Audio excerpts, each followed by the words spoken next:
खित्ते की सूरत हाल और उसमें अमेरिका क्या वाकई ही इस जंग से बाहर निकलना चाहता है या नहीं। लेकिन ऐसे में अहम सफारतकारी और उसमें पाकिस्तान का किरदार बहुत इंपॉर्टेंट है, जिसका जिक्र अब हम करने जा रहे हैं। नायब वज़ीर आज़म इसहाक डार का एक रोज़ा दौरा चीन और चीनी वज़ीर ख़ारजा वांग यी से मुलाकात हुई उनकी।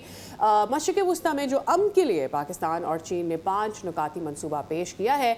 ये दौरा ऐसे वक्त में हुआ है जब मशरिक़ वस्ती में सूरत हाल मुसलसल बिगड़ रही है और पाकिस्तान पहले ही सऊदी अरब, मिस्र और तुर्की के साथ सफारती राबतों में मसरूफ है। और अब ये मुलाकात और इसमें 5 निकात सामने रखना कि किसी तौर से इस मसले को हल किया जा सके या टेबल पर एक डील लाई जा सके ताकि जो दोनों हरीफ हैं उनको एक टेबल पर लाया जा सके, ये बहुत अहम समझा जा रहा है। ऑब्वियसली पाकिस्तान और चाइना के दरमियान जो ऑल वेदर स्ट्रेटेजिक पार्टनरशिप, ये महज एक इस्तिलाह नहीं बल्कि अमली ताउन अब इसमें हमें नज़र आ रहा है। और उसके साथ जोड़ लीजिए सादिया, वो जो उससे पहले बहुत ही अहम इजला वज़राए ख़ारजा की बैठक हुई पाकिस्तान में, जिसमें मिस्र भी था और गल्फ़ भी था और तुर्की पाकिस्तान सब थे।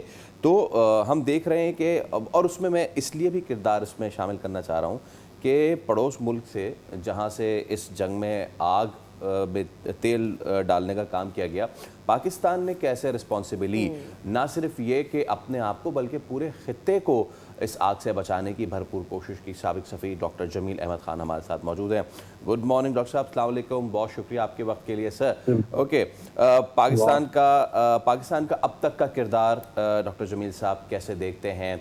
ना सिर्फ ये कि mediation and I am sure कि बैकडोर डिप्लोमेसी भी काफ़ी ज़्यादा हुई होगी जब हम बात करते हैं इस तनाज़े की। जी हाँ, सुबह बखैर और मदऊ करने पर मशकूर। जी बिल्कुल, बैक डोर या बैक चैनल डिप्लोमेसी जो है वो यकीनन बड़ी कारगर होती है। हमने 1971 में भी पहले 1 साल बैक चैनल डिप्लोमेसी की थी।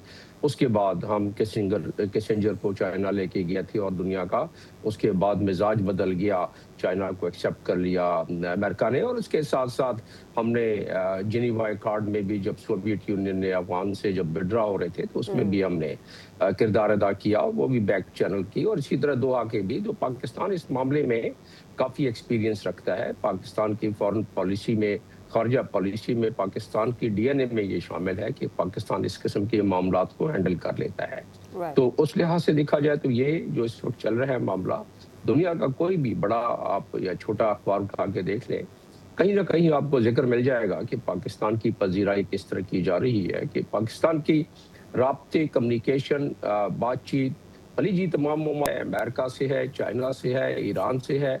और इसकी गमाजी ये है कि ईरान ने हमेशा इस पूरे जो मसला चल रहा है उसमें पाकिस्तान के साथ कम्युनिकेशन अपनी रखी है, पाकिस्तान पे एतमाद किया है, पाकिस्तान के जहाज़ों को छोड़ा है, एक गुडविल जेस्चर दिखलाया है। और पाकिस्तान ने भी बहुत ट्रांसपेरेंट तरीके से ईरान को हर लिहाज से अपडेट करता रहा है। अब आ जाते हैं कि यहाँ से फिर किधर कुछ चीज़ें, कुछ इशारे जो कि मुझे मालूम होता है कि आगे चल के आज शाम तक कुछ मस्बत इशारे मजीद मिलेंगे डोनाल्ड ट्रंप की तरफ से।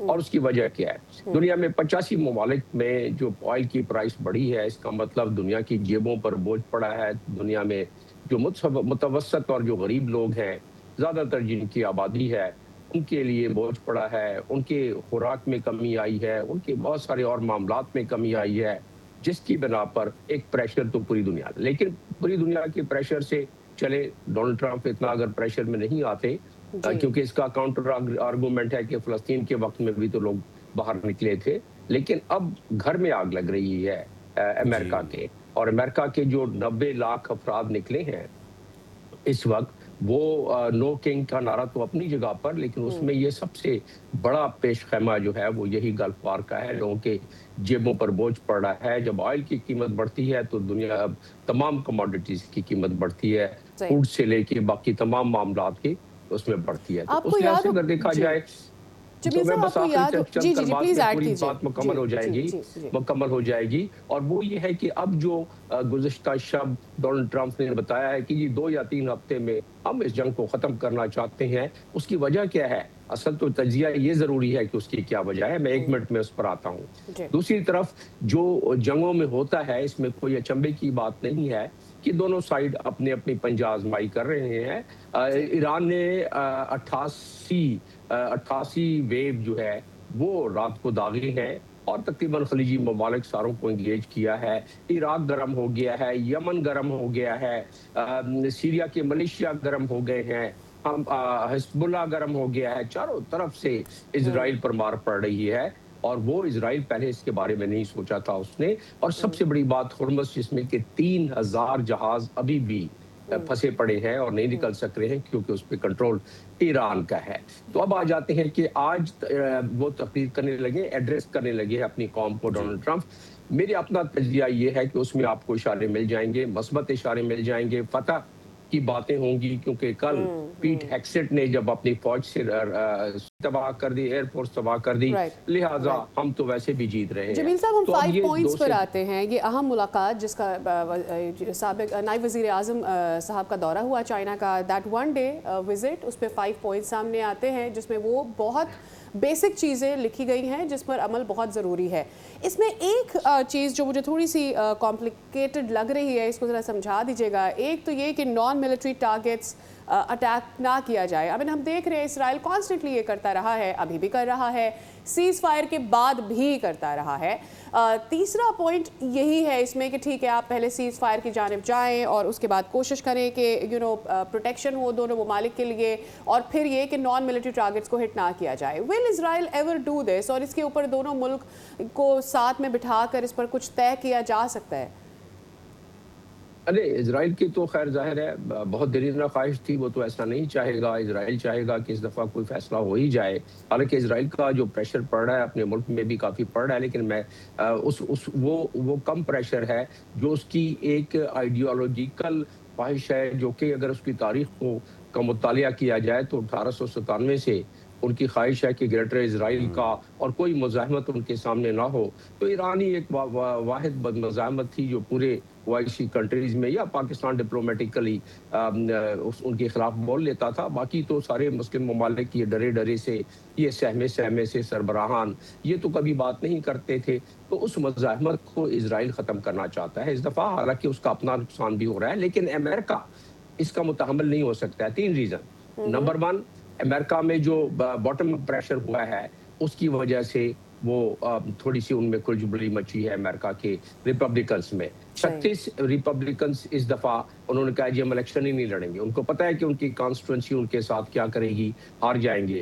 और ये अमेरिका की तारीख है कि जब ऑयल की कीमत बढ़ती है, $110 से ज्यादा बैरल होता है, तो फिर उस वक्त की हुकूमत वक्त की पार्टी 20 से 24 सीटें हार जाती हैं। और जब वो हारती है तो जाहिर है इस दफा तो हाउस ही, दोनों हाउस से उनकी, वो नहीं चाहेंगे कि दोनों हाउस से उनकी सबकत खत्म हो जाए। तो दूसरी बात ये हो गई। तीसरी चीज ये है कि अबनाए हुर्मुज़ का जो कंट्रोल है उन्होंने पूरी कोशिश कर ली, अपनी तमाम वॉर गेमिंग कर ली। उनको पता है कि अबनाए हुर्मुज़ इस तरह नहीं खोला जा सकता जब तक कि उनके बॉडी बैग्स जो है ना सैकड़ों की तादाद में ना जाए वापस, उसके मुताबिल भी नहीं हो सकते। जिसकी बिना पर अमेरिका चाहेगा कि पुल बैक कर ले, क्योंकि नेटो भी उसका साथ नहीं दे रहा है, जापान भी साथ नहीं दे रहा है, कोई मुल्क उसका साथ नहीं दे रहा है।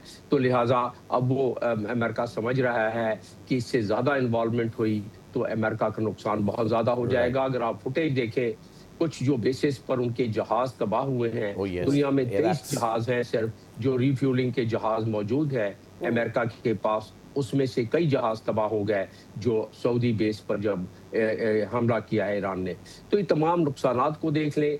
बॉडी बैग्स उनके, वो तो कहते हैं 13, लेकिन तखमीना ज्यादा का लगाया जाता है, बहुत ज्यादा का। और उसमें डॉक्टर साहब देखना है कि once the dust is settled तो सामने निकल के आएगा कितना नुकसान हुआ है। तो चाइना की गारंटी चाहता था दरअसल ईरान चाइना की गारंटी, और वो चाइना की गारंटी आज शाम तक आपको उसका इशारा मिल जाएगा। Thank you so much doctor Jamil Ahmed Khan sahab हमारे साथ मौजूद, और काफ़ी इंसाइट्स आपने दी हैं। वेल विद दैट हम एक ब्रेक ले रहे हैं, उसके बाद दोबारा हाजिर होंगे।